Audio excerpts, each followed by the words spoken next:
후기 고대와 중세 초기에 유럽은 두 세계의 경계에 있었습니다. 고대 로마의 전통과 동방의 확장적 문화들의 경계에서 말입니다. 농촌의 토지는 증가하는 인구를 먹여 살려야 했으며, 동시에 인간의 노동, 비, 그리고 조상들의 지식에 전적으로 의존하고 있었습니다. 사람들은 소박한 울타리를 세우고 우물을 파고 맨손으로 땅에서 정원을 만들어냈습니다. 그럼에도 불구하고 연대기와 고고학적 발견들은 재배된 채소가 기적을 일으킬 수 있었음을 증명합니다. 수확량은 높았고 종의 다양성은 놀라웠으며 일부 정원은 부와 권력의 상징이 되었습니다. 현대적 기계, 합성 비료, 자동 관계 시설이 없던 시대에 어떻게 정원들이 그토록 비옥할 수 있었을까요? 이 영상에서 여러분은 수도원 수사들이 어떻게 정원들을 이용해 치료와 생계를 위해 활용했는지, 왜 정원들이 견고한 벽으로 둘러싸여 있었는지, 그리고 그 안에 무엇이 숨어 있었는지 알게 될 것입니다. 우리는 토양, 물, 식물, 생산성의 세 기둥에 집중할 것입니다. 오래된 농업 지침서들이 어떻게 놀라운 권고사항들을 제공했는지 보여드리겠습니다. 예를 들어 염소, 똥덩어리에 무씨를 심거나 해충을 박멸하는 살인적인 조리법들 말입니다. 그리고 중세 정원은 단지 음식만을 위한 것이 아니었음을 상기시켜 드리겠습니다. 그곳은 영성과 사랑의 장소이기도 했으며, 그들의 상징성은 성모 마리아의 장미에서부터 천국의 정원에까지 이르렀습니다. 당시의 비옥함을 만들어낸 많은 기술들이 오늘날까지도 영감을 주고 있습니다. 또한 우리는 유럽의 경계를 넘어 이슬람 세계로 시선을 돌려볼 것입니다. 그곳에서 관계, 기계와 과학적 농업학이 탄생했고, 이것들이 이베리아 반도의 정원들에 근본적인 영향을 미쳤습니다. 이러한 혁신들이 어떻게 유럽에 도달했으며, 왜 수도원들이 이를 받아들였을까요? 그리고 봉건제도의 그늘 아래 평범한 농민들이 그토록 정성스럽게 채소를 기르게 만든 동기는 무엇이었을까요? 계속 시청하시면 답을 찾으실 수 있습니다.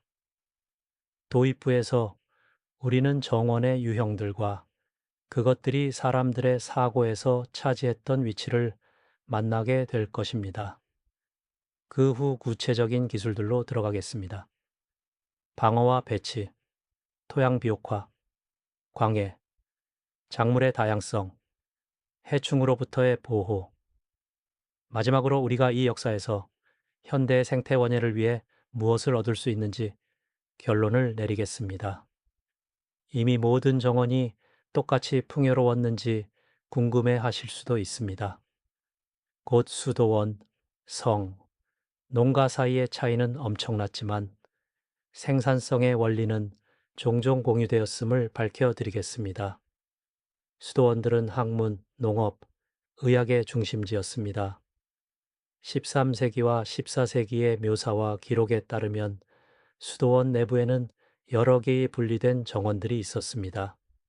약초 정원 피식 가든스에는 치료용 약초들이, 홀투 콘클루스, 즉 폐쇄된 천국의 뜰은 명상을 위해 사용되었고, 분리된 채소와 과일 정원들, 묘지 주변의 과수원들, 그리고 고기 공급을 위한 연못이나 비둘기장이 있었습니다. 이러한 구분은 전문적인 관리와 땅의 모든 부분의 활용을 가능하게 했습니다. 장미, 세이지, 라벤더 같은 치료용 식물들은 잡초나 그늘에 의해 밀려나지 않도록 따로 재배되었고, 음식으로 사용되는 채소들은 가장 좋은 햇빛을 받는 곳에서 자랐습니다. 수도원 공동체는 원예를 영적 수행으로도 인식했습니다. 삽이나 포도 재배용 칼 같은 도구들은 상징적 의미를 가졌습니다. 사분 낙원에서 추방된 후 아담의 노동을 상기시켰고 전정용 칼은 죄를 잘라내야 할 의무를 상기시켰습니다. 중앙에 분수가 있는 폐쇄된 정사각형 아트리움은 낙원의 네 강과 네 추기경의 덕목을 불러일으키는 것이었습니다. 이러한 상징성은 실용적인 과업과 결합되었습니다. 화단에서의 규칙적인 작업은 베네딕토 규칙이 요구하는 수작업의 의무를 충족시켰습니다. 곧 보시게 되겠지만 바로 수도원들이 시간과 실험할 동기가 충분했기 때문에 비료, 광거에 육종 분야의 주요 혁신자가 되었습니다. 수도원 외에도 성과 궁전 주변에 웅장한 정원들이 건설되었습니다. 13세기 기록에 따르면 이러한 정원들은 종종 강화된 작은 길이 있는 직사각형 화단을 가지고 있었으며 각 부분은 역근가지나 벽으로 둘러싸여 있었습니다. 귀족의 거주지에서는 미학을 아끼지 않았습니다. 높아진 잔디밭이 있는 헤베리에, 장미와 포도나무로 덮인 알볼, 그리고 사랑의 만남을 위한 비밀스러운 구석들이 만들어졌습니다. 경우에 따라서는 중앙에 높아진 플랫폼, 마운드가 서 있어 전체 구역을 한눈에 관찰할 수 있었습니다. 귀족의 정원들은 과실을 위해 사용되었지만 그럼에도 부엌 화단, 과수원, 그리고 지속적인 식량 공급을 위한 연못들을 포함하고 있었습니다. 특히 흥미로웠던 것은 소위 파라다이스 가든스, 사랑의 정원들이었습니다. 13세기 여성 작가들은 낭만적인 뜰이 흰 벽으로 둘러싸여 있고 그 주변으로 전체 둘레를 따라 벤치가 이어져 있었다고 묘사합니다. 내부에는 약초와 꽃 정원들, 목재 정자, 앉기 위한 높아진 잔디, 때로는 작은 연못인 피쉬 스튜가 있었습니다. 이러한 정원들은 영적이고 세속적인 사랑을 상징했습니다. 분수와 우물은 생명을, 장미와 백합은 처녀의 순결과 열정을 나타냈습니다. 꽃 재배는 실용적인 측면도 있었습니다. 꽃잎으로부터 오일과 향수가 만들어졌습니다. 사회적 스펙트럼의 다른 쪽 끝에는 농민들의 소박한 정원들이 있었습니다. 그들은 사치스럽지는 않았지만 일상적인 생계의 원천이었습니다. 연대기의 보고서들에 따르면 농민 정원들은 주로 채소, 콩, 양배추, 양파, 마늘, 부추, 무, 파스닙, 완두콩, 렌틸콩, 그리고 수프의 맛을 내고 치료를 위한 허브들을 심었습니다. 면적은 작았고 종종 가축과 가금류가 들어오지 못하도록 역근가지나 생울타리로 둘러싸여 있었습니다. 정원 옆에는 보통 자두나무, 사과나무, 배나무가 자랐고 그 열매들은 겨울을 위해 말려졌습니다. 농민이 운이 좋아서 주인이 비둘기장을 허락해 준다면 귀중한 비료의 원천인 비둘기 배설물을 얻을 수 있었습니다. 농민 정원들은 더 작을 뿐만 아니라 더 많은 위험에 노출되어 있었습니다. 가뭄 중에는 사람들이 공동 우물이나 가을에서 진을 용기에 물을 길어와서 손으로 화단에 물을 주어야 했습니다. 작물들은 동시에 일십일조 납부와 부역 의무에 종속되어 있었습니다. 농민들은 영주의 방앗간에서 곡물을 갈아야 하고 압착기와 화덕 사용에 대한 수수료를 지불해야 했습니다. 그럼에도 농민 정원에서 혁신이 탄생했습니다.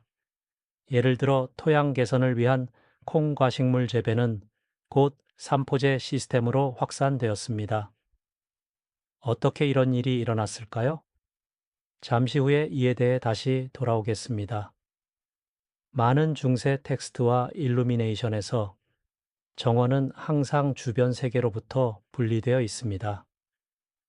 라틴어 호르투스는 울타리로 둘러싸인 장소를 의미하며 바로 이 울타리가 모든 정원사의 첫 번째 행동이었습니다. 열세 세기 기사들은 토지 주변에 나무 울타리나 산사나무, 장미, 산딸기로 엮은 생울타리를 세워 가축, 돼지, 야생동물이 정원에 들어오지 못하게 하라고 권했습니다. 아랍 세계에서는 종종 낮은 돌담이나 물회자가 사용되었습니다. 성과 귀족의 정원들은 추가로 높은 벽으로 둘러싸여 사생활, 안전을 보장하고 유리한 미기울을 만들어냈습니다. 정원 설계는 기하학에서 출발했습니다. 화단들은 직사각형 모양이었고 그들 사이에는 다진 진흙이나 나무 판자로 만든 좁은 길이 있었습니다.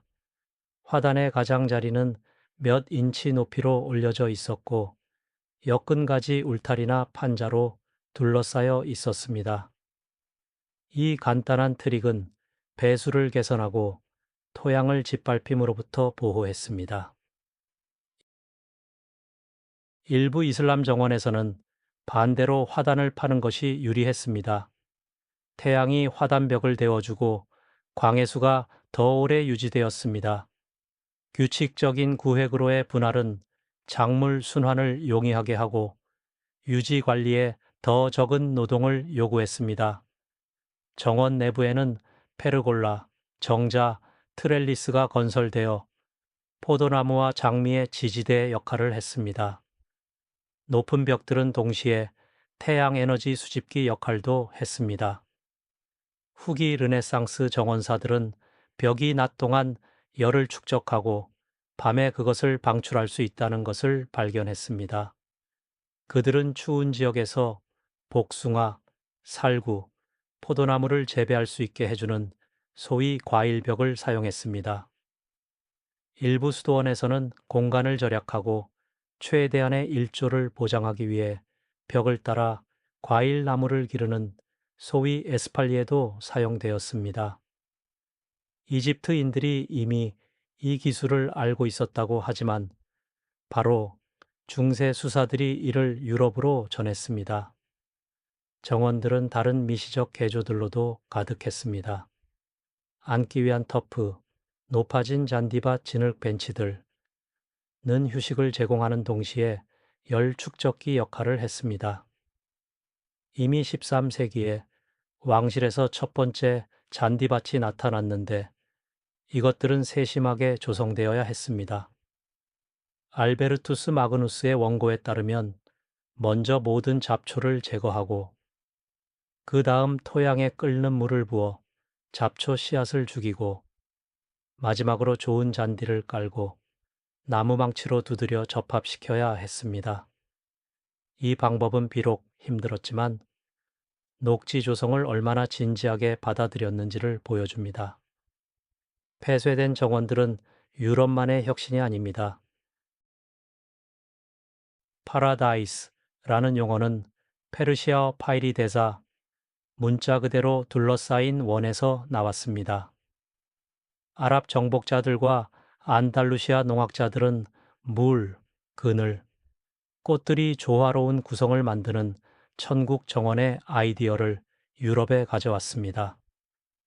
페르시아 정원들은 중앙수로와 대칭적인 네 구획의 특징을 가지고 있었습니다. 이것들은 수도원과 귀족의 정사각형 가르테 원형이 되었습니다. 8세기 이슬람의 스페인 확장 후 이베리아 반도에서 분수, 오렌지나무, 석류나무가 있는 정원들이 생겨나기 시작했고 이것들은 기독교 귀족 거주지에 영감을 주었습니다. 이슬람 논문들, 예를 들어 아이브언 바살라와 아부 엘차즈리 저작들은 물레방가와 풍차 펌프의 활용, 사키자물 끌어올리는 장치를 통한 관계, 그리고 포도나무와 함께 보완 작물로서의 올리브나무 식재를 기술했습니다. 이러한 권고사항들은 무어인 정원사들과 십자군을 통해 유럽에 도달했습니다. 그러나 곧 보게 되겠지만 유럽에서 이러한 시스템의 적응은 다른 기후와 토양 조건에 부딪혔습니다. 따라서 일부 요소들은 받아들여지고 다른 것들은 수정되어야 했습니다. 비옥한 토양은 풍부한 수학의 열쇠였습니다. 중세인들은 산업용 비료를 사용할 수 없었기 때문에 유기물질로 시비하는 것에 의존했습니다. 가축의 배설물, 특히 비둘기와 가금류의 것은 가장 귀중한 비료 중 하나였습니다. 비둘기들은 특별한 탑, 도배촛에서 둥지를 틀었는데 이것들은 권력과 부의 상징이었고 그 건축 허가는 귀족에게만 주어졌습니다. 비둘기 배설물은 질소가 풍부했고 밭뿐만 아니라 정원 시비에도 사용되었으며 갈아서 흙과 섞였습니다. 또 다른 영양소 공급원은 외양간 비료와 퇴비였습니다. 농민들은 소, 양, 돼지의 배설물을 모아서 잎과 풀과 섞고 자연적으로 분해되도록 놔두었습니다. 후기 중세 프랑스 지침서 르 메나지에 드 파리스 따르면 채소에는 소나 양의 배설물이 가장 좋았는데 말 배설물보다 질소를 더 많이 함유하고 있었기 때문입니다. 많은 권고사항들은 신선한 배설물로 시비하는 것을 금지했는데 뿌리를 태울 수 있었기 때문입니다. 대신 최소 1년간 보관했습니다. 놀랍게도 밤토양으로 알려진 인간의 소변과 배설물도 사용되었습니다. 14세기 작가는 인간 배설물이 동물 배설물보다 좋다고 기록한 비샨틴 저작 지오포니카를 인용했는데 잡초 씨앗을 포함하지 않기 때문이었습니다. 밤토양은 물에 희석되어 나무 뿌리에 발라져 해충을 쫓고 채소 비료로도 사용되었습니다. 소변과 재의 혼합물은 또한 씨앗 소독에도 권장되었습니다. 오늘날 우리에게는 정원의 인간 배설물이라는 생각이 역겨울 수 있지만 모든 영양소가 귀했던 조건에서는 효율적인 재활용이었습니다. 작물 순환이 비옥함의 기본 원리가 되었습니다. 한 해는 밭에 곡물을 파종하고 다음 해는 휴경으로 놔두는 이모작 시스템은 9세기부터 점차 삼모작 시스템으로 대체되었습니다. 역사학자들에 따르면 경작지는 세 부분으로 나뉘었습니다. 가을에는 겨울 곡물, 밀이나 호밀을 파종하고 봄에는 콩과 식물이나 완두콩이나 렌틸콩 같은 다른 작물을 그리고 세 번째 밭은 휴경으로 놔두었습니다. 1년간 휴경으로 남겨진 초원은 잡초로 뒤덮이고 가축 방목에 이용되었으며 그들의 배설물이 다시 토양을 풍요롭게 했습니다. 콩과 식물의 존재는 근본적인 의미를 가졌습니다. 이 식물들은 뿌리의 공생 박테리아 덕분에 대기 중의 질소를 고정할 수 있어 토양의 비옥도를 개선했습니다. 이러한 변화의 물리적 도구는 중쟁기였습니다. 고대의 삽이나 가벼운 쟁기와 달리 중쟁기는 무거운 점토 토양을 뒤집고 잡초를 묶고 물을 보유할 수 있는 금속날, 코울터, 보습을 가지고 있었습니다. 쟁기는 이전에 이용되지 않았던 북유럽의 습한 토양을 경작할 수 있게 했고 수확량을 증가시켰으며 역설적으로 십자형 쟁기질이 더 이상 필요 없어서 노동을 절약하기도 했습니다. 토양 뒤집기를 통한 더 나은 잡초, 제어는 토양의 고가를 줄이고 끊임없는 호미질의 필요성을 제거했습니다. 작물 재배는 잡초와의 싸움 없이는 이루어질 수 없었습니다. 손으로 뽑는 방법은 효과적이었지만 매우 힘들었습니다. 뉴욕의 클로이스터 수도원에서의 현대 실험은 증기장치가 뿌리와 함께 잡초를 죽일 수 있음을 보여주었습니다. 중세에 뿌리를 둔 개념입니다. 과거에는 알베르투스 마그누스가 잔디밭 준비에서 권고했듯이 화단에 뜨거운 물을 붓는 것이 사용되었습니다. 또 다른 흥미로운 방법은 뜨거운 프레임이었는데 분해되는 배설물이나 부스러기 더미 위에 놓인 프레임으로 발효의 열 덕분에 멜론이나 오이의 조기 예비 재배를 가능하게 했습니다. 이러한 퇴비 온상은 후기의 난로가 있는 온실보다 저렴했고 최초의 미기후 혁신을 제공했습니다. 물 없이는 아무리 잘 시비된 토양이라도 아무것도 생산할 수 없었을 것입니다. 따라서 중세 정원사들은 물을 끌어오고 보관하고 분배하는 법을 배워야 했습니다. 기본적인 공급원은 우물이었습니다. 많은 정원들이 빗물을 모은 작은 우물이나 저수조를 가지고 있었습니다. 관수할 때는 찬테플루레라고 불리는 진흙 물뿌리개가 사용되었습니다.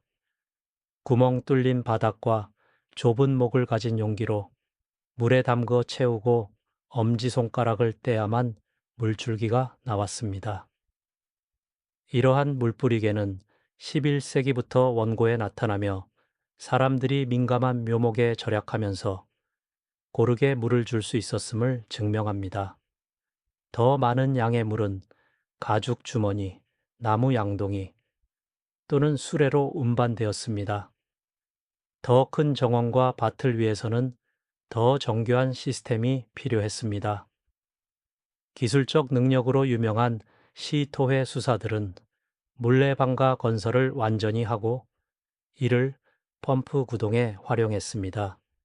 현대 연구에 따르면 그들은 새로운 관계 방법을 개발하고 쌀이나 사탕수수 같은 이국적인 작물을 유럽에 도입했습니다. 방아는 화단으로 물을 끌어올리는 펌프 구동에 사용되었습니다. 13세기 과달키비르 강의 안달루시아 정원들에는 수천 개의 물레방아가 있었습니다. 덕분에 광범위한 시장 정원과 과수원의 관계가 가능했습니다.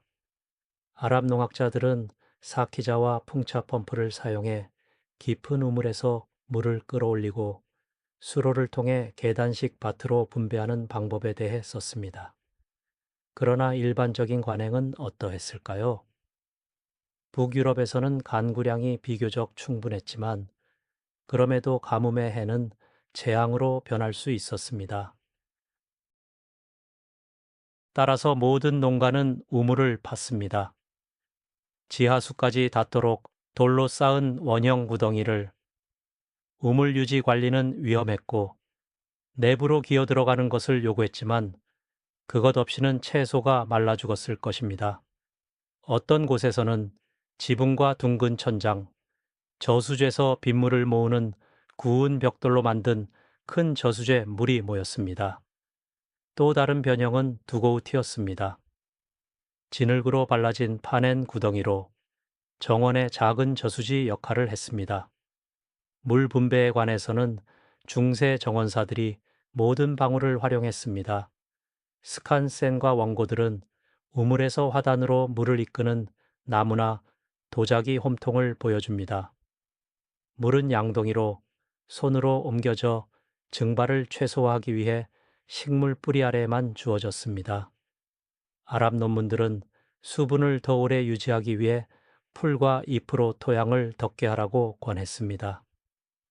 이 방법은 유럽에서도 받아들여졌습니다. 더운 지역에서는 테라스와 낮은 수로가 만들어져 물이 침식 없이 화단 사이로 흘렀습니다. 물이 부족할 때는 정원이 가뭄을 견디는 다년생 식물과 방향식물로 제한되었습니다. 흥미로운 장은 물 사용을 규제하는 법률이었습니다. 남유럽에는 각 농민이 언제 얼마나 많은 물을 수로에서 가져갈 수 있는지를 정한 상세한 물 법전이 존재했습니다. 시간 슬롯이 나무판에 기록되고 엄격히 준수되었습니다. 물 권리 위반은 벌금이나 광거의 금지로 처벌되었습니다. 이러한 법적 메커니즘은 물이 귀중한 자원이었으며 그 관리가 기술적 도전만큼이나 복잡한 사회적 문제였음을 보여줍니다. 물레방아와 펌프가 생겨나자 풍경이 바뀌었습니다. 정원들은 강에서 더 멀리 펼쳐질 수 있었는데 물이 더 먼 거리로 운반되었기 때문입니다. 방가수로는 동시에 관가의 수로와 곡물 갈기를 위한 에너지원 역할을 했습니다. 이 영상에서 관계가 단순한 역사적 호기심이 아님을 알게 될 것입니다. 물 문제는 오늘날에도 여전히 중요하며 중세 시스템들은 지속 가능한 경영을 위한 영감을 제공할 수 있습니다. 물은 또 다른 중요한 역할을 했습니다. 물고기 양식을 가능하게 했습니다. 기독교 달력은 고기 먹는 것이 금지된 금식을 요구했습니다. 따라서 물고기는 식단의 중요한 부분을 구성했습니다. 이미 13세기부터 잉어, 창꼬치, 뱀장어, 양식을 위한 큰 저수지인 연못들과 즉시 소비할 물고기를 위한 저장소 역할을 하는 스티우라고 불리는 작고 얕은 저수지들이 만들어졌습니다. 연못들은 물이 고여서 썩지 않도록 지속적인 유입과 유출이 있어야 했고 물고기를 그물로 쉽게 잡을 수 있도록 둑을 깨끗하게 유지해야 했습니다. 일부 수도원 영지에서는 연못이 너무 커서 배가 다녔습니다. 우스터의 기록은 뱀장어가 종종 방가수로에서 사육되었고 임차인들이 임대료의 일부를 뱀장어로 지불했음을 보여줍니다. 영국에서는 물고기, 특히 송어와 잉어가 너무 귀중해져서 문서에서 선물이나 화폐로 나타납니다. 인구가 증가하고 강에서 남획이 일어나면서 사설 연못이 유일한 확실함이 되었습니다. 일부 수도원에는 각각 다른 종류의 물고기가 있는 여러 연못이 존재했습니다. 이러한 저수지의 유지 관리는 진흙 청소와 과도하게 번식한 종의 제거를 요구했습니다. 연못 외에도 정원에는 순환을 보장하고 무더운 날 공기를 상쾌하게 해주는 수로와 분수도 있었습니다. 중세 식단은 곡물과 채소에 의존했습니다. 부엌 정원에서는 양배추, 케일, 양파, 마늘, 부추, 무, 파스닙, 완두콩, 렌틸콩, 콩, 샐러리가 재배되었습니다. 이러한 식물들은 농민과 수사들의 일상 양식인 수프와 죽의 기초를 이루었습니다. 콩과 식물들은 토양을 질소로 풍요롭게 하는 것 외에도 중요한 식물성, 단백질 공급원을 제공했습니다.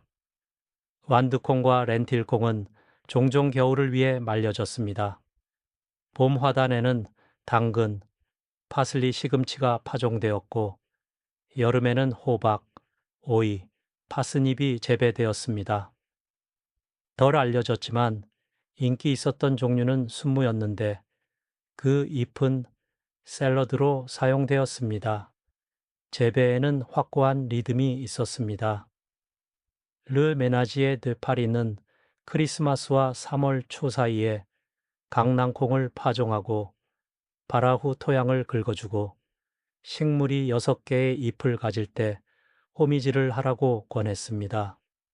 씨앗은 습할 때 파종해서는 안 되는데 갈퀴에 달라붙기 때문이며 식물이 태양에 타지 않도록 아침이나 저녁에 물을 주어야 했습니다.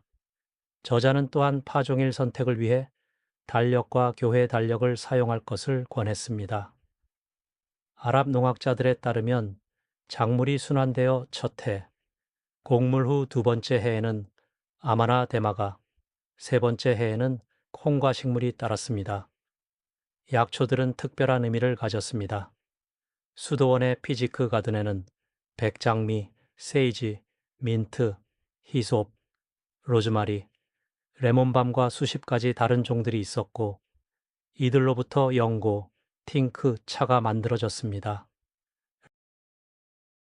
라벤더나 회향 같은 일부 식물들은 동시에 방향향신료 역할도 했습니다. 루타, 쑥, 흑쑥도 재배되었는데 이들은 곤충을 쫓았습니다. 빙겐의 힐데가르트의 편지들은 수녀들이 약초를 몸과 영혼을 치유하는 신성한 녹색 힘, 비리디탓의 표현으로 인식했음을 증언합니다. 가정용 지침서들은 잊혀진 종들도 언급합니다. 찜질용 컴프리, 소화를 위한 캐러웨이와 고수, 상처 소독용 히솝, 약초 화단에서는 상징적 가치를 가진 꽃들도 재배되었습니다. 성모 마리아를 위한 백합과 장미, 겸손을 위한 제비꽃, 순진함을 위한 데이지. 일부 꽃들은 부엌에서 사용되었습니다. 제비꽃과 장미, 꽃잎을 설탕에 절여 디저트에 넣었습니다. 과일나무들은 수도원과 귀족 정원의 중추였습니다. 사과나무, 배나무, 체리나무는 주로 젖목과 눈접으로 번식되었는데 이는 과일의 품질을 유지하고 새로운 품종을 만들 수 있게 해주었습니다. 전문 문헌에 따르면 무성 번식과 젖목은 이미 고대에 발달했지만 중세 수사들이 이를 완성했습니다. 그들은 젖목 칼과 뒷배를 사용해 가지와 대목을 연결했습니다. 식물의 영양 번식은 고급 기술로 여겨졌고 대목과 눈 사이의 호환성에 대한 정확한 지식을 요구했습니다. 바로 젖목 덕분에 달콤한 사과, 배, 자두 품종이 확산되었고 무화과 나무의 색깔 있는 변종들이 탄생했습니다. 나무들 외에도 포도나무가 재배되었습니다. 북유럽에서는 포도나무가 종종 더 많은 햇빛을 받고 공간을 차지하지 않도록 트렐리스에 유인되었습니다. 일부 정원에서는 나무를 벽을 따라 평면 형태로 기르는 오래된 에스팔리르 기법을 사용했습니다. 이는 공간 요구를 줄이고 더 나은 가열을 가능하게 했습니다. 지중해에서는 아랍 상인들이 유럽에 가져온 감귤류 과수원, 오렌지, 레몬이 확산되었고 이들은 벽의 보호와 광해 덕분에 따뜻한 미기후에서 유지되었습니다. 유럽이 무역과 십자군 원정을 통해 이슬람 세계와 만나던 시대에 대륙에는 새로운 작물들이 도달했습니다. 아랍 농학자들은 유럽이 아직 모르던 수십 가지 식물들을 기술했습니다. 쌀, 사탕수수, 시금치, 멜론, 가지, 감귤류. 이븐 바살과 이븐 알 아왑은 지중해 기후에 대해 아마와 미래 순환, 올리브나무의 포도나무 심기, 관계를 위한 풍차 펌프 사용을 권했습니다. 이러한 지식들은 기독교 왕들의 안달루시아 정복 후 점차 북쪽으로 전해져 유럽 식단을 바꾸었습니다. 예를 들어 수도원 정원에서 멜론 재배는 명성으로 여겨졌습니다. 농학 논문들은 가지를 적심하고 과일 아래에 나무 지지대를 받쳐 썩지 않게 하라고 권했습니다. 농촌과 수도원 정원 외에도 중세에는 도시 정원들도 존재했습니다. 성벽을 따라 도시 주민들에게 공급하는 작은 채소밭인 허르토가 생겨났습니다. 안달루시아와 시칠리아에서는 무슬림과 유대인 정원사들이 정교한 수로와 물레방과 네트워크를 활용하는 집약적 시장 정원을 운영했습니다. 이러한 구획들은 종종 임대되어 시장용 채소 재배를 전문으로 하는 가족들이 경작했습니다.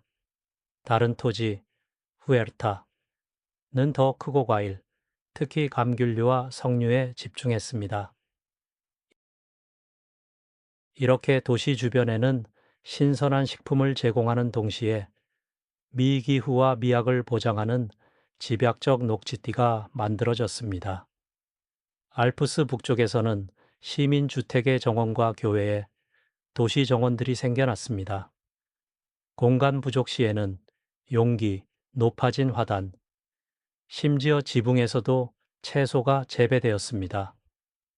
시의회는 학교, 병원, 빈민원이 채소를 얻는 공동정원을 위한 공공토지를 할당했습니다. 이 시스템은 현대 공동체 원예를 예견합니다. 이 영상에서 도래 도시 한가운데에도 녹지를 위한 공간이 있었음을 알게 될 것입니다. 중세 도시는 단순히 회색이 아니라 건강과 번영을 보장하는 정원들로 얽혀 있었습니다. 정원 작업은 수확으로 끝나지 않았습니다. 과일들을 가공하고 보존해야 했습니다. 중세인들은 겨울을 위해 식품을 보존하는 여러 방법을 개발했습니다. 채소는 말리거나 소금과 식초에 절였고, 사과는 조각으로 잘라 햇볕에 말렸으며, 약초는 다발로 묶어 지붕 아래 매달았습니다. 발효는 일반적이었습니다. 양배추를 썰어서 소금을 뿌리고 돌로 눌러 놀랍도록 오래가는 김치가 만들어졌습니다. 콩과 완두콩은 익게 놔둔 다음 진흙 용기에 저장되어 겨울 주요 단백질 공급원이 되었습니다. 무화과와 포도 시럽은 감미료 역할을 했습니다. 부엌에서는 매일 정원의 열매들이 가공되었습니다. 수프와 죽이 한 냄비에서 조리되었고, 여기에 채소, 곡물, 약초가 추가되었습니다. 포도로부터 와인과 식초가, 곡물과 호부로부터 맥주가 만들어졌습니다. 맛을 내기 위해 희귀하고 비싼 향신료가 사용되었지만 정원은 대체제를 제공했습니다. 리베치는 샐러리 맛이 났고, 히솝은 민트를 대신했으며, 토플은 매운맛을 더했습니다. 수사들과 주부들은 또한 장미와 라벤더에서 시럽을 증류하여 달콤한 디저트와 벌꿀술에 넣었습니다. 식품 보존 방법은 기후를 반영했습니다.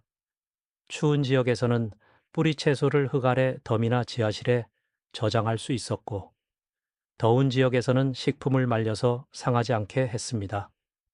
나무와 잎이 절연 재료로 사용되었고, 일부 지역에서는 여름에도 고기와 우유를 보관하는 얼음과 지프로 채운 구덩이인 특별한 냉장고가 건설되었습니다. 이러한 물류는 생산적인 정원이 부엌과 식품 체인과 연결되어 있었음을 보여줍니다. 약초는 향신료 이상이었습니다. 의학의 일부였습니다. 수도원의 피지크 가든은 특정 질병을 위한 특별한 식물들을 재배했습니다. 보존된 목록에 따르면 50에서 100종을 포함했습니다.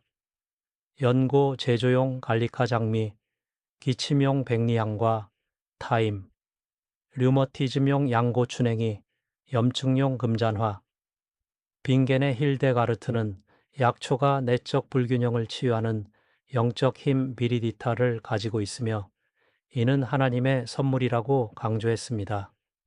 수녀들은 알코올의 팅크를 만들고 에센셜 오일을 증류하고 꿀로 시럽을 준비했습니다. 살레르노 의학교와 대학 약사들이 약초학을 더욱 발전시켰습니다. 그들은 아랍 의학 텍스트를 번역하고 새로운 처방을 배웠습니다.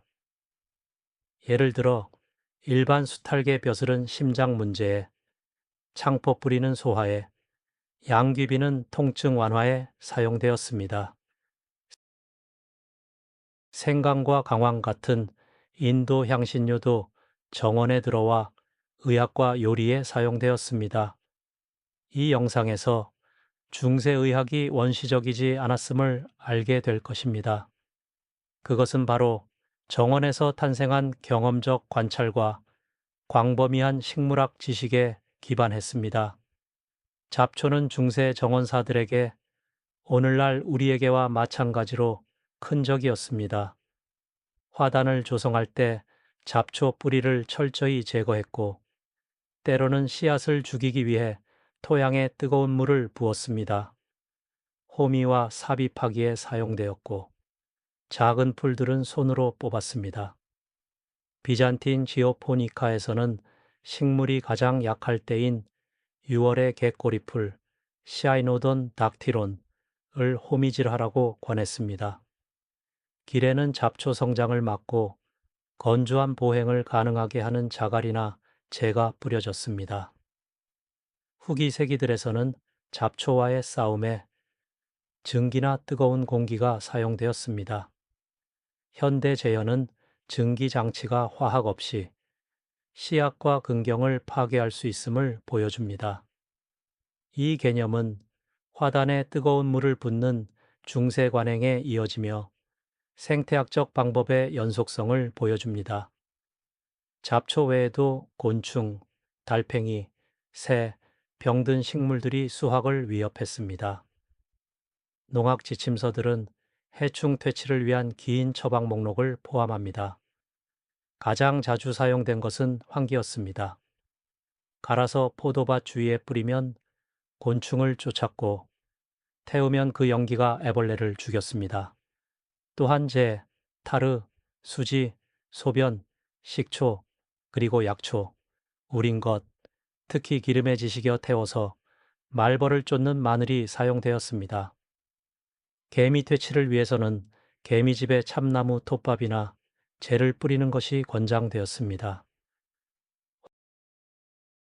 화단 주위에 뿌린 비둘기 배설물은 메뚜기와 애벌레를 쫓았다고 합니다. 그러나 일부 수단은 위험했습니다. 거포니카는 애벌레를 없애기 위해 나무에 납을 뿌리라고 권했고, 아랍 저자들은 곡물을 빨간 비소와 함께 끓여서 새들에게 뿌리라고 권했습니다. 이러한 살충제들은 단기적 효과는 있었지만 사람과 자연에게는 독성이었습니다. 이러한 극단에도 불구하고 대부분의 중세 작물 보호는 유기적이었고 어떤 식물과 물질이 해충에게 해로운지에 대한 관찰에 기반했습니다. 쇠기풀과 쑥, 우린 것은 진딧물을 쫓았고 화로제로 식물을 뿌리는 것은 곰팡이를 막았습니다. 자연적 수단이 실패했을 때 사람들은 영적 방법에 의존했습니다. 프랑스와 이탈리아에서는 신부와 신자들이 밭을 돌며 기도하고 작물을 축복하는 로게이션이라는 행렬이 열렸습니다. 상황이 특별히 나쁠 때는 교회 법정이 메뚜기나 애벌레 같은 해충을 재판하고 파문할 수 있었습니다. 이러한 관행은 자연의 힘도 신의 질서에 종속되며 공동체에 해를 끼치면 배제될 수 있다는 믿음에서 나왔습니다. 중세 유럽은 기후의 다채로운 모자이크였습니다. 남쪽 지중해와 이베리아 반도 주변에서는 정원들이 더위와 가뭄과 씨름해야 했습니다. 여기서는 아랍 농학자들이 기술한 물레 방아와 수로가 있는 복잡한 관계 시스템이 발달했습니다. 안달루시아의 정원들은 오아시스와 같았습니다. 감귤류, 석류, 무화과가 지배적이었고 멜론과 가지가 재배되었습니다. 페르골라의 그늘과 분수는 미학뿐만 아니라 공기 습도 유지에도 필수적이었습니다. 지중해 조건에서는 침식으로부터 토양을 보호하는 것도 중요했습니다. 계단식 정원이 경사면에 건설되었고 그 담벽들이 토양과 물을 붙잡았습니다. 중부와 북부 유럽에서는 더 높은 강구량과 더 추운 겨울과 함께 기후가 더 온화했습니다. 여기서 정원들은 빗물을 활용했고 복잡한 관계에 덜 의존했지만 그만큼 서리와 더 많이 씨름했습니다. 높아진 화단과 과일벽이 생육 기간을 연장하는 데 도움이 되었습니다. 북부 지역에서는 더 내성이 있는 사과, 배, 양배추 품종이 재배되었고 포도는 더 희귀했고 다즙한 베리류와 뿌리채소가 전문이 되었습니다. 영국과 독일의 수사들은 온열 프레임과 클로슈를 실험하여 온대성 종들을 미리 재배할 수 있었습니다. 완전히 다른 현실은 알프스와 카르파티아 산맥의 산악 지역이었습니다. 가파른 경사와 짧은 생육 기간은 정원사들로 하여금 눈사태와 바람으로부터 보호되는 작은 정원을 만들게 했습니다. 여기서는 주로 추위를 견디고 높은 가치를 가진 약초들이 재배되었습니다. 예를 들어 아르니카나 산 민트, 약초를 말리고 보존하는 것이 발견이 되어 신선한 수확에 대한 의존을 줄였습니다. 곧 이러한 지역적 경영 접근법이 유럽의 다른 지역들 간의 씨앗과 식물 교환에 어떻게 반영되었는지 밝혀드리겠습니다. 중세 정원사들이 피어머컬처라는 용어를 몰랐음에도 불구하고 그들은 본능적으로 동반 재배와 다양성의 원리를 활용했습니다.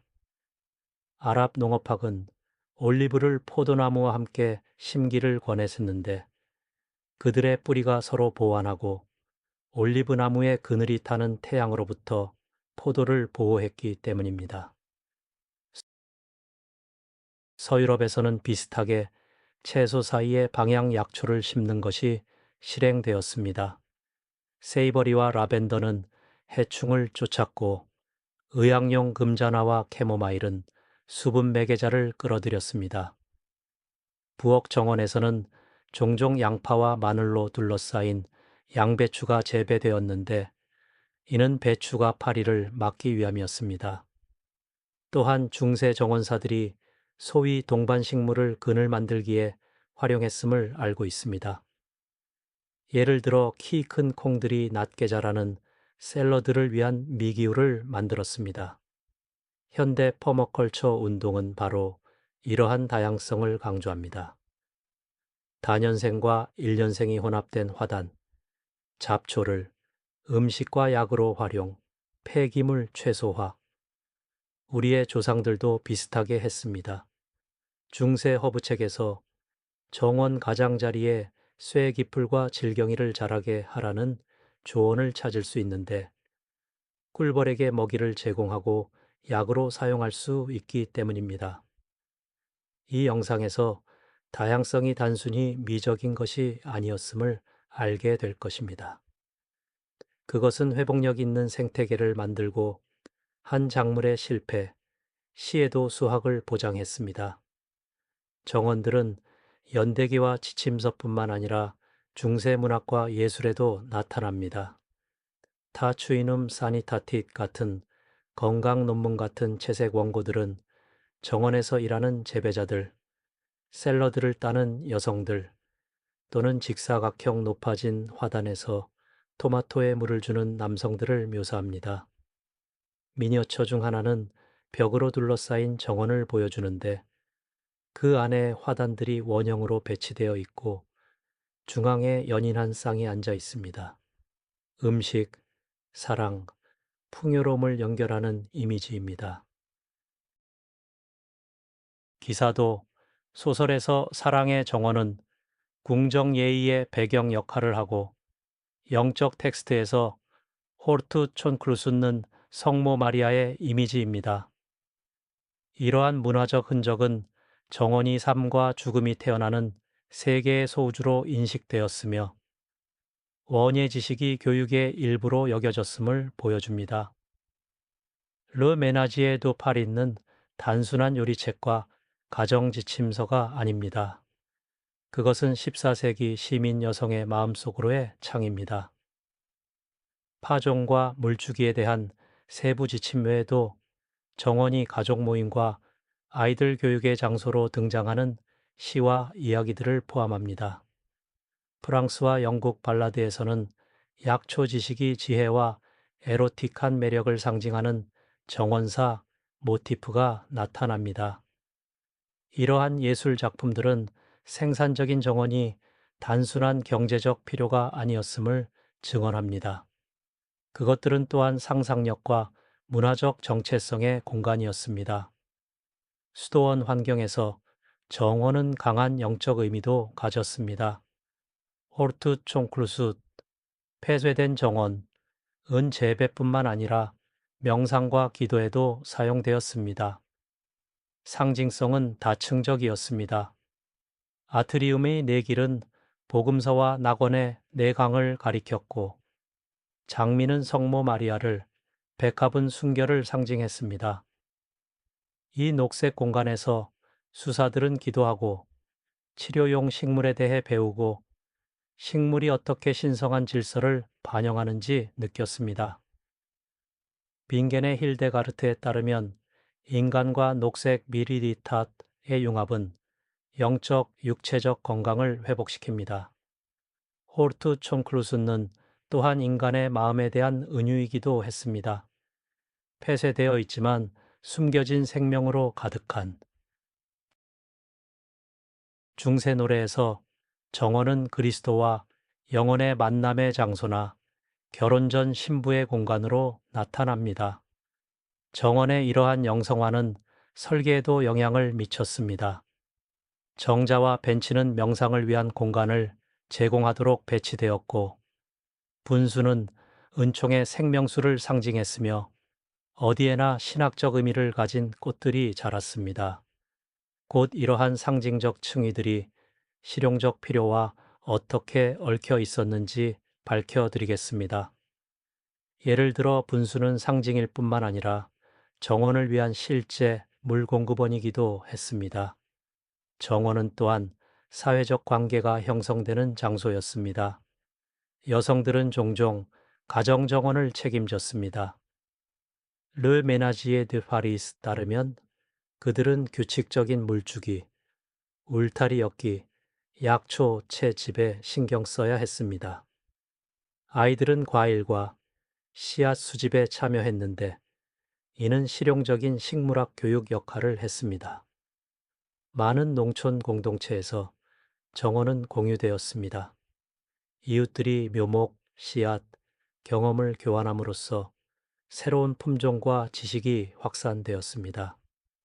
수사들은 인격을 가난한 사람들과 나누었고 종종 병원과 자선원을 위한 정원을 경작했습니다. 사회적 측면은 길드 조직에서도 나타났습니다. 도시의 정원사들은 길드로 조직되었고 도제들은 수년간의 훈련을 거쳤습니다. 수공업자 집의 도시 정원들은 더 작았지만 집약적으로 활용되었습니다. 종종 와인 저장고와 약초 연고 제작 작업장도 포함했습니다. 이 영상에서 원예 지식이 세대에서 세대로 전해지며 가족의 생계와 사회적 인정을 보장하는 귀중한 노하우로 인식되었음을 알게 될 것입니다. 아무리 중세 정원들이 목가적으로 보일 수 있어도 그것들을 둘러싼 법적 틀을 잊을 수 없습니다. 귀족은 자신의 영지에서 낚시와 사냥할 권리를 가졌습니다. 허가 없이 숲이나 연못에 들어간 농민은 처벌을 받을 위험이 있었습니다. 비둘기장과 연못은 허가가 필요했고 그 소유권은 상류층의 특권이었습니다.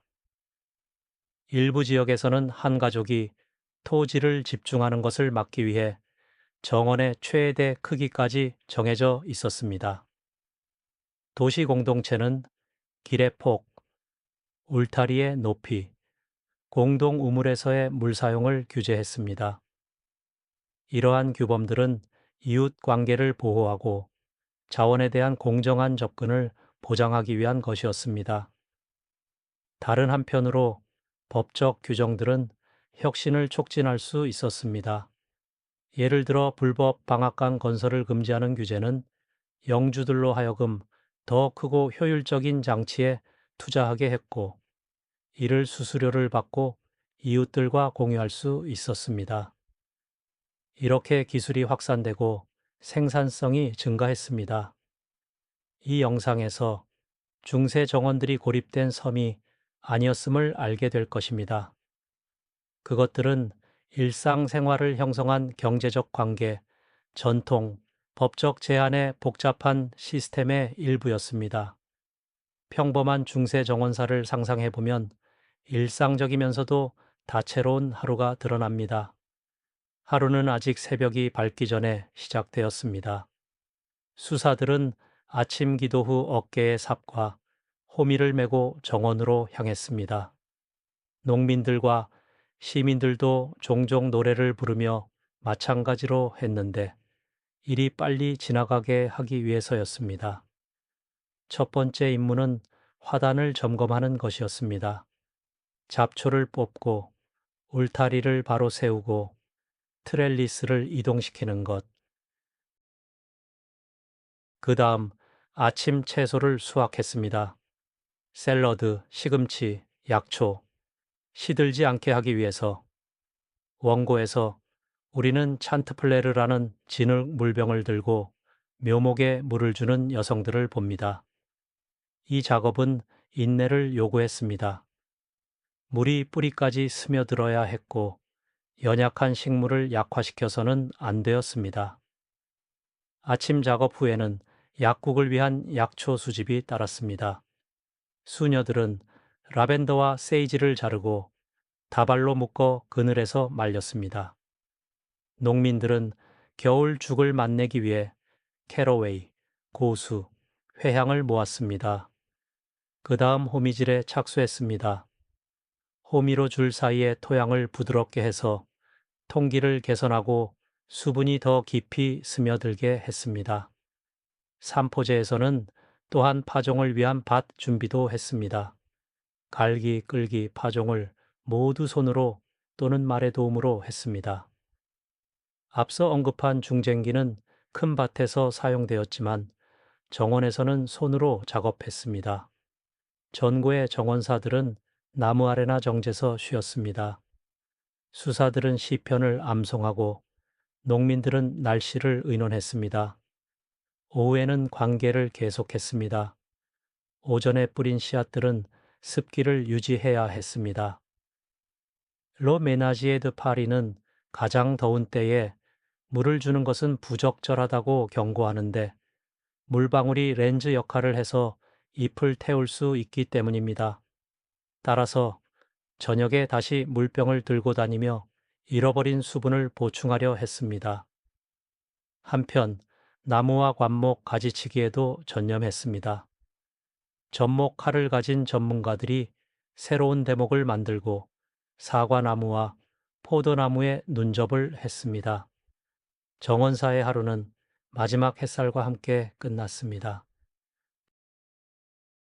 저녁 기도 전에 한 번 더 토지를 돌아보며 돼지나 토끼가 들어오지 못하도록 울타리를 점검했습니다.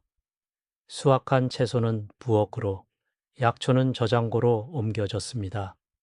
도구들은 청소되어 정원 오두막에 보관되었는데 철이 귀하고 녹이 손상시킬 수 있었기 때문입니다. 이 일상적인 루틴은 원예가 육체적으로 힘들었지만 동시에 기도, 민속 전통, 가족 생활로 리듬이 맞춰져 있었음을 강조합니다. 곧 이러한 경험들이 후기 세기들에 어떻게 결실을 맺었는지, 그리고 중세 정원들이 르네상스와 현대 식물학에 어떤 영향을 미쳤는지 밝혀드리겠습니다. 식물들은 단순한 식량 공급원이 아니었습니다. 정원은 사회적 지위의 표현이었습니다. 고기와 비료를 제공하는 비둘기장과 연못은 특권적 건축물이었습니다. 그 건설은 군주의 동의를 요구했고 귀족적 법적 지위의 표시였습니다. 수도원이나 영지의 연못수는 불을 증명했습니다. 경우에 따라서는 6개 이상이 있었습니다. 심어진 장미, 특히 희귀한 흰 품종들은 가문의 문장 상징 역할을 했는데 이는 정원이 귀족의 정체성에 얼마나 중요했는지를 보여줍니다. 많은 기관들이 또한 정원을 수입원으로 사용했습니다. 봉건적 바날리테 권리는 영주들이 그들의 방앗간에서 곡물 갈기, 화덕에서 빵 굽기, 압착기에서 포도, 압착에 대한 수수료를 징수할 수 있게 했습니다. 물레방과 같은 기술적 장비는 따라서 단순한 편의 시설이 아니라 사회적 통제의 도구이기도 했습니다. 작물 가공에 대한 독점은 영주들에게 생산에 대한 권력을 주었고 재배 수익의 일부가 그들의 금고로 들어갔습니다. 작물 재배는 기술과 지식을 요구했습니다. 수사들과 농민들은 손으로 만든 도구, 삽, 호미, 갈퀴, 가지치기 칼, 가위를 사용했습니다. 퇴비와 수확물 이동에는 수레가 도움이 되었고 관계는 진흙 물병이 담당했습니다.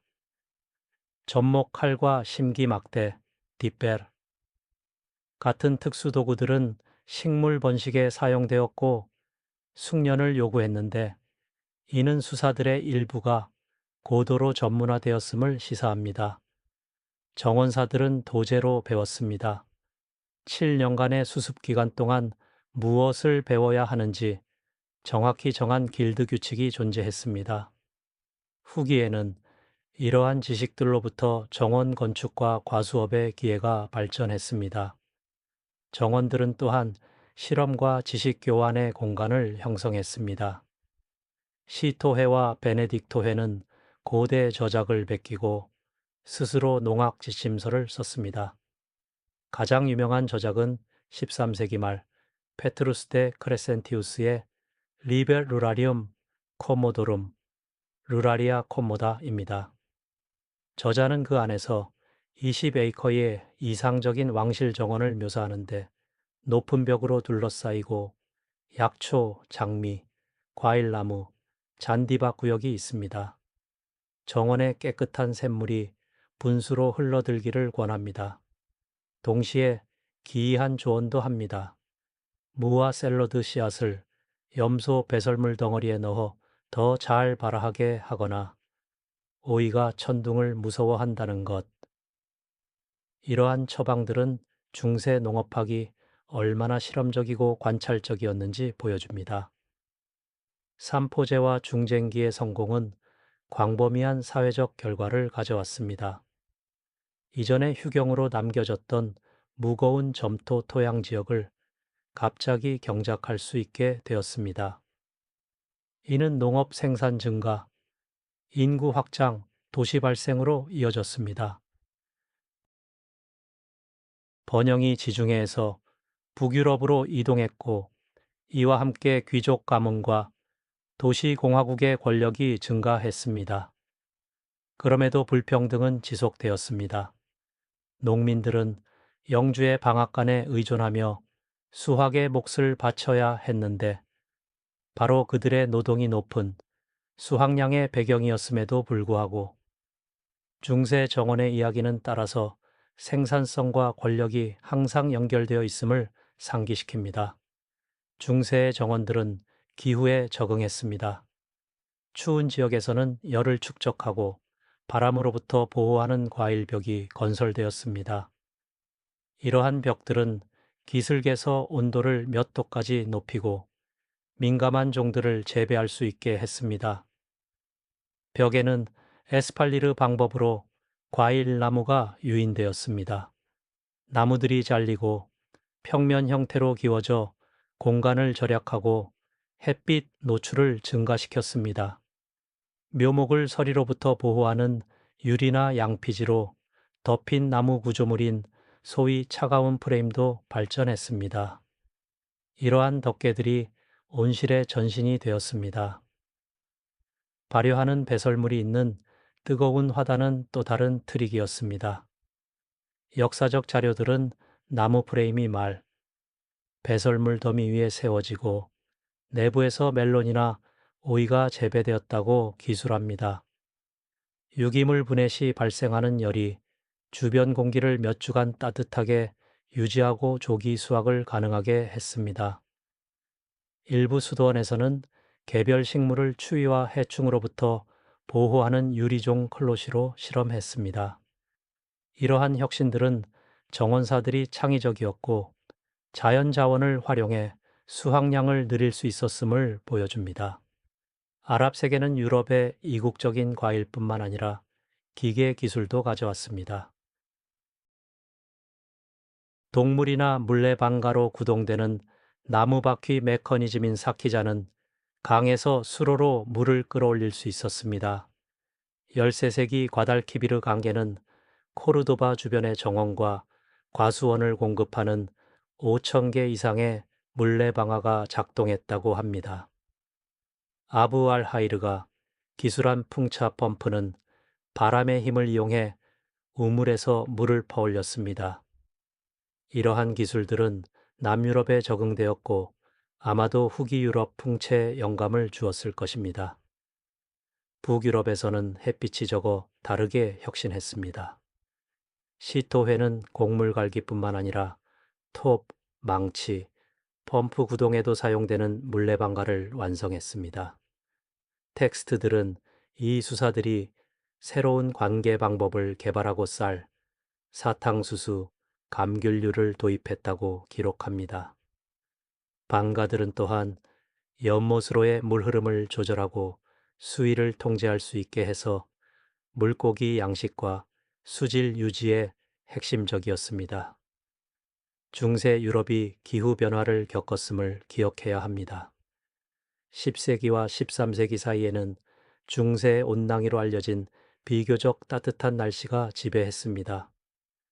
덕분에 포도밭이 북쪽으로 확장되고 온대성 작물 재배가 가능했습니다. 반대로 14세기 이후에는 과일벽과 다른 미기후 조치들로 이어진 약간의 냉각이 옵니다. 정원사들은 변화하는 조건에 반응해야 했습니다. 일부는 보호된 구석에 나무를 심었고 다른 이들은 온상을 만들고 덮개 재료를 사용했습니다. 중세 정원사들의 창의성은 르네상스와 근세 초기 정원 발전의 기초가 되었습니다. 15세기와 16세기에 새로운 재료들이 확산되자 뜨거운 화단이 최초의 온실로 바뀌기 시작했습니다. 나무 프레임이 벽돌 구조물로 대체되고 벽에 창문이 설치되었습니다. 네덜란드와 프랑스 시골에서는 1년 내내 감귤류와 이국적 식물을 재배하는 난방된 건물인 오렌지리가 나타났습니다. 이 경향은 중세의 핫베드와 배설물 실험에 이어진 것이었습니다. 또 다른 발전 분야는 과일벽이었습니다. 16세기에 네덜란드와 북프랑스에서 태양열을 흡수하고 바람으로부터 보호하는 남향벽인 프루이트 월이 확산되었습니다. 일부는 온도를 몇 도 높여 추운 기후에서 복성가와 살구, 재배를 가능하게 하는 유리 조각이 장착되었습니다. 한 세기 후에는 현대 온실의 전신인 이동식 창문이 있는 금속 구조물이 추가되었습니다. 16세기의 증언에 따르면 유명한 자연학자 콜라드 게스너가 태양 광선을 잡아 저녁의 열을 방출하는 태양벽을 기술했습니다. 이러한 혁신들은 미기후에 대한 중세 지식에 직접 이어지며 원회적 사고의 연속성이 세기를 넘나들었음을 보여줍니다.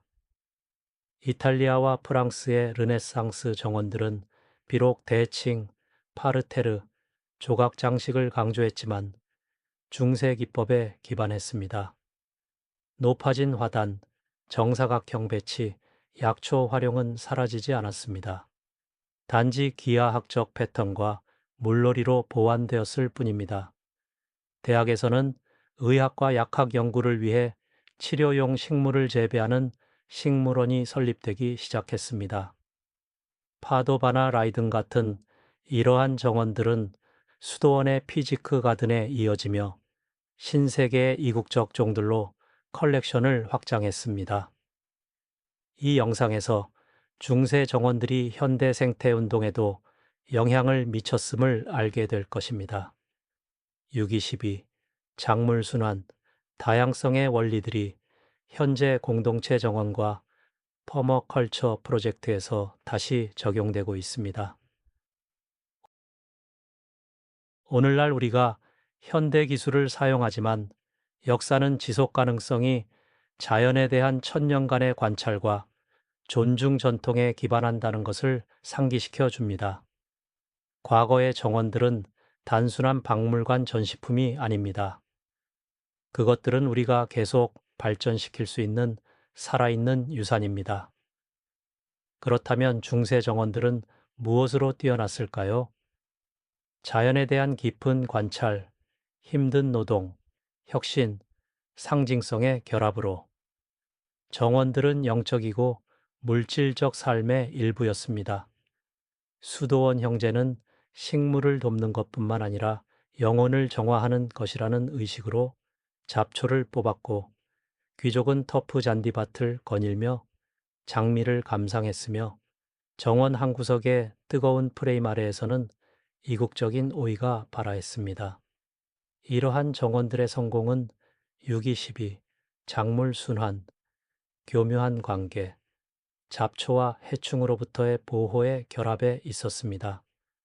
높아진 화단, 수로, 비둘기장, 연못은 1년 내내 식량을 제공하는 작은 생태계를 만들었습니다. 중세 농업의 지속 가능한 성격은 오늘날에 대한 교훈입니다. 세계가 재생 농업으로의 길을 찾고 있는 시대에 우리는 수도원 정원의 관행에서 영감을 얻을 수 있습니다.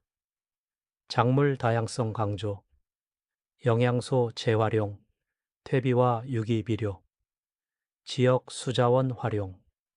중세 농학자들은 달의 위상과 날씨에 따라 작물을 시험했는데 이는 오늘날 생물 계절학적 원예에 해당합니다. 그들은 텍스트와 자신의 경험에서 배웠고 성공이 항상 불확실하고 기후에 의존한다는 것을 알았습니다. 이 영상에서 기술이 변했지만 기본 원리는 여전히 유효함을 알게 될 것입니다. 토양에 대한 존중, 결단력, 창의성. 마지막으로 이러한 지식을 기록하고 전한 사람들에게 감사해야 합니다. 페트루스 대 크레센티우스가 그의 루라리아 촌모다를 쓰지 않았다면 우리는 13세기 정원에 대한 독특한 통찰을 갖지 못했을 것입니다. 아랍 농학자들이 사키자와 멜론을 기술하지 않았다면 아마도 우리는 여전히 유럽에서 감귤류를 먹지 못했을 것입니다. 오늘날에도 중세 정원들은 우리가 토지의 모든 부분을 어떻게 활용하고 우리 정원의 다양성, 아름다움, 지속 가능성을 되돌려 놓을지 생각하도록 영감을 줍니다. 시청해 주셔서 감사합니다.